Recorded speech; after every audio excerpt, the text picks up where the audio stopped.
Hi guys, Puff and Snuff here, Ian checking in again. Just got in from shoveling the driveway once again, which is why I look so absolutely ravishing right now. I got the hat hair, and you got the beat up, rugged, stained hoodie. Anyway, got inside, thought I'd like a pipe, came down here, lit up, was looking around, thought I'd do a quick video and show you guys my tobacco cellar. I'm sitting at 33, 34 pounds, something like that right now. The goal is 40 pounds, and once I hit 40, I'll just buy enough to replace what I smoke.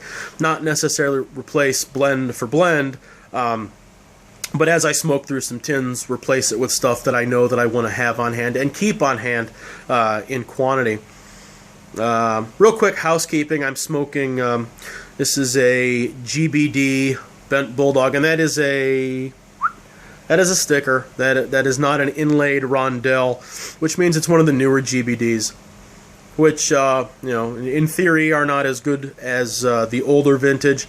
I have no problem with it. The smoke's just fine. It was actually a gift. Someone that I'd commissioned a pipe with from before, and I'll do another video later showing you all the pipes. I met him through one of the forums, commissioned a pipe with him. It was great, as luck would have it. He then got my name in the Secret Santa program that group was doing. Found this pipe at I don't know if it was an antique store or a swap meet or what it was. But he bought it, finished it up, touched it up, got it running, and one hell of a smoker.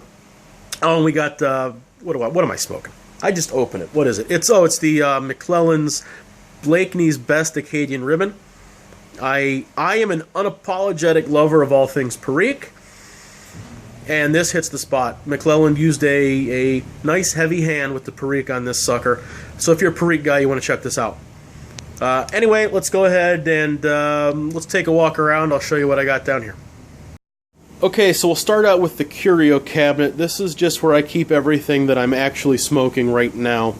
So the top two shelves, this is just, branded glassware, various beers. I'm, from the Cleveland area, so, Great Lakes Christmas Ale is kind of the thing. I don't care for it. I love Great Lakes. Most of their beers are fantastic. Not a Christmas ale guy, and around here that makes me a heretic. Got a little Yoda. Gotta have some booze, and then down here we've got the tobacco.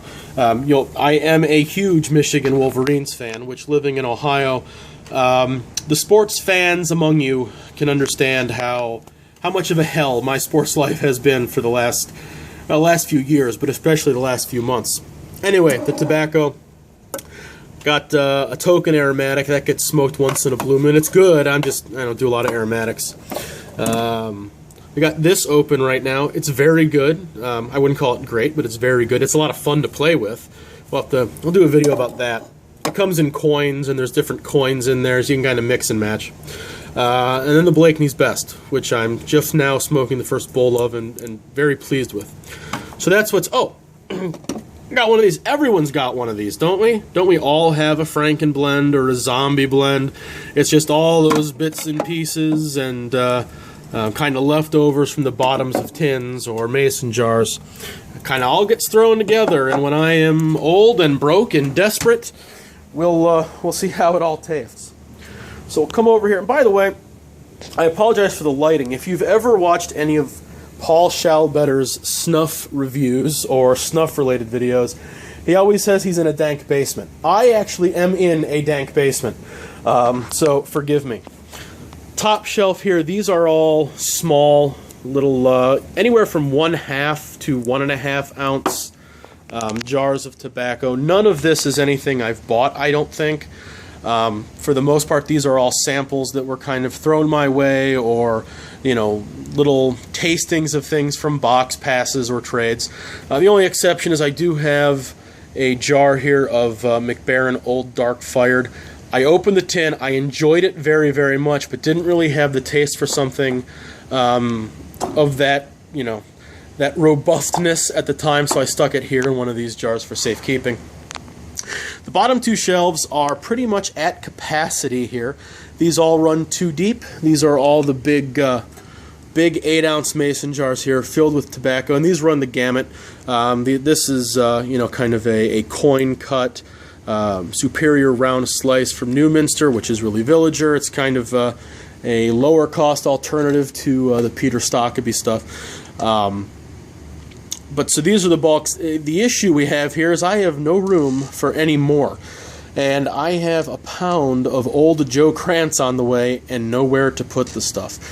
These little guys, I do have a handful of these small little wide mouth. These are not samples like we have up top here. This is all, if I had one of these bulks here that I either couldn't quite fit all into one mason jar, or I wanted to hold some separate that I could smoke at some point without interrupting the aging process. That's those. So that's the bulk. As you can see, we got plenty of mason jars, but nowhere to put them. These are for the tins that we're cellaring. These are 3 kind of generic 3-drawer cabinets. You can get them CVS, Walmart, Target, wherever you prefer to shop. And I try to keep them sorted either by brand or by theme or something. So a real quick run through. Up top here, this is all McClelland. It's predominantly the various varieties of Frogmorton. I'm a big Frogmorton fan. I like all of them. Well, I'm not a biggest fan of Frogmorton Cellar, but the other 3 or 4 varieties are all very good. There was a guy at the Columbus Pipe Show this summer, thank you, Paul, who had a bunch of it, didn't care for it, and so I got a lot of quantity and a lot of well-aged Frogmorton. Second shelf here, this is also McClelland. We have some various Christmas cheers back here. St. James Woods, I have a number of these tins. Again, huge Perique guy, and the age on these kind of runs the gamut from 4 and 5 years up to, I've had them for 2 months. So that's kind of the miscellaneous non-Frogmorton McClellands. Down here we get into GL Peace territory. He is probably my favorite blender right now. Black Point, I have several of these tins. It's Latakia, it's Perique, it's Virginia. It's basically what I wanted Nightcap to be. So if you told me Nightcap was never available, but I could have all the Black Point I ever wanted, I would die a happy, happy man. So we got a handful of different blends here, all from Greg Peace, and this is where they live. See, slippers and white socks. I am a mess, boys and girls. Up here we get into the Dunhill and the McBaron, and I think there might be some Peterson buried under this pile. And I have like 8 tins of Nightcap, and I'm not a Nightcap fan, and I have all of it. I don't know how I got it all. If you want it, if you want to trade for it, please send me a PM. Let's work something out. This, however, is a tobacco miracle. I love this stuff. I need to buy more of this stuff. Fantastic. Moving down a drawer, we get into the back row here is all Sam Gawith. I think there's a law that requires us to have a certain amount of full Virginia Flake on hand. I love the stuff. I can't argue with it. I don't. No need to be contrarian. I think it's definitely earned its reputation. My favorite Sam Gawith blend, though, is Sam's Flake. This stuff is so sweet, but not in that topped aromatic kind of way. It is topped, and there's something in there, treacle maybe, but with age, I opened a tin, had about 5 years worth on it. Holy Moses, maybe the best thing I've ever smoked. Otherwise, got a handful of Cornell and Deal tins here. I'm not the biggest Cornell and Deal fan, but what I do like, I tend to buy in bulk and stick over in the mason jars. But, you go to enough pipe shows, you talk to enough people, you want to try a few things here and there, and you start to acquire a handful of tins. So that's where they go. And then down on the bottom here is kind of the little bit of everything drawer. You get all of those kind of the back here. This is all Sutliff. There's a couple aromatics in here that might actually still be here when the world ends. I got a bunch of Middle Earth tobacco that I was gifted. I actually finished a blend. Their vapor is called the Shire, and it's very, very, very good. No real reviews out there except for mine and one other guy's. But but it's good. And so I actually have pretty high hopes. And even the Buckleberry Fairy, the aromatic I'm smoking, as aromatics go, it's pretty good. So I have pretty high hopes for these.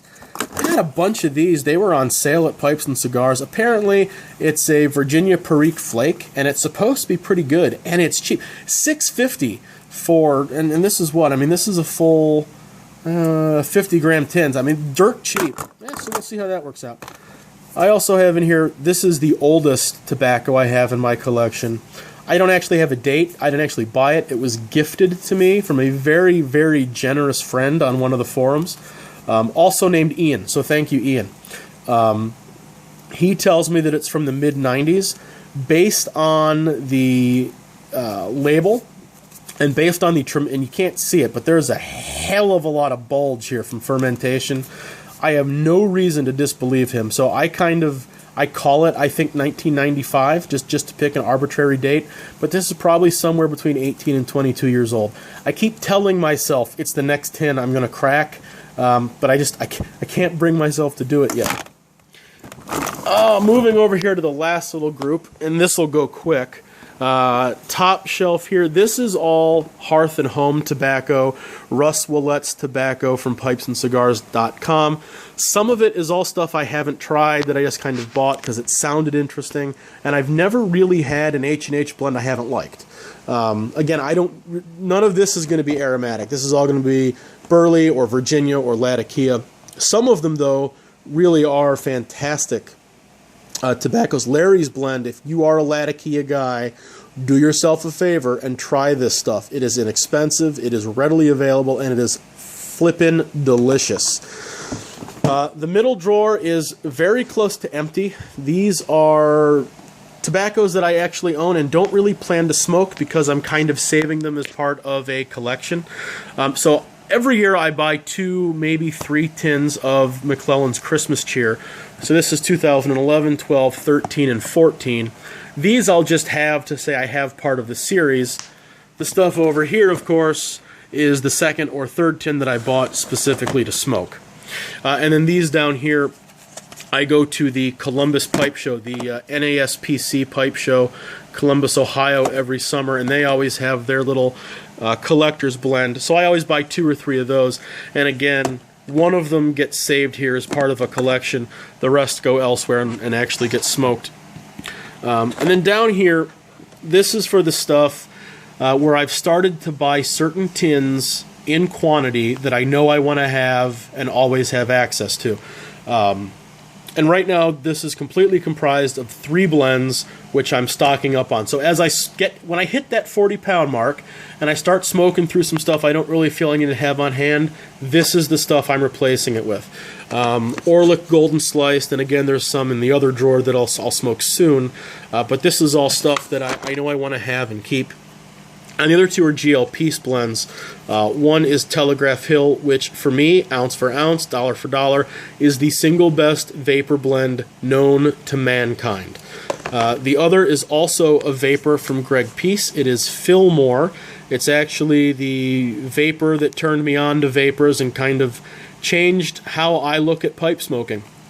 There's a little tiny bit of Latakia in this that I guess the only way to describe it is that you don't taste the Latakia so much as you experience it. It kind of rounds out the blend. It kind of gives a certain something to the blend, but I never really taste it in the smoke. Anyway, to me, these are the top-notch blends that I want to have readily available that are not available to buy in bulk and stick in a mason jar. So that's the collection. In my world, that is what 30 pounds, 34 pounds of tobacco looks like. And that's kind of where I'm headed. That's we've got stuff we're going to collect and not smoke, stuff we're going to collect and smoke the hell out of, and then everything else that kind of comes with being a pipe smoker. So that's all. But, seriously, guys, honestly, I'll say it again, nightcap smokers, and I know you're out there because everyone seems to love this stuff.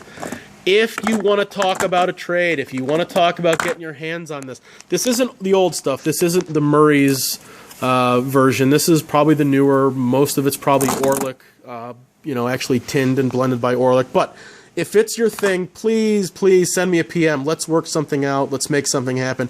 Get it off my hands, and I'll gladly take something something off of yours. So that is all for me for now. This was supposed to be a quick tour, and I think we're probably coming up against 15 minutes. So I'm going to get the hell out of here, finish this pipe, and just because that's how things work, almost certainly head back outside to shovel some more damn snow. All right, guys, stay warm, take it easy. We'll see you around.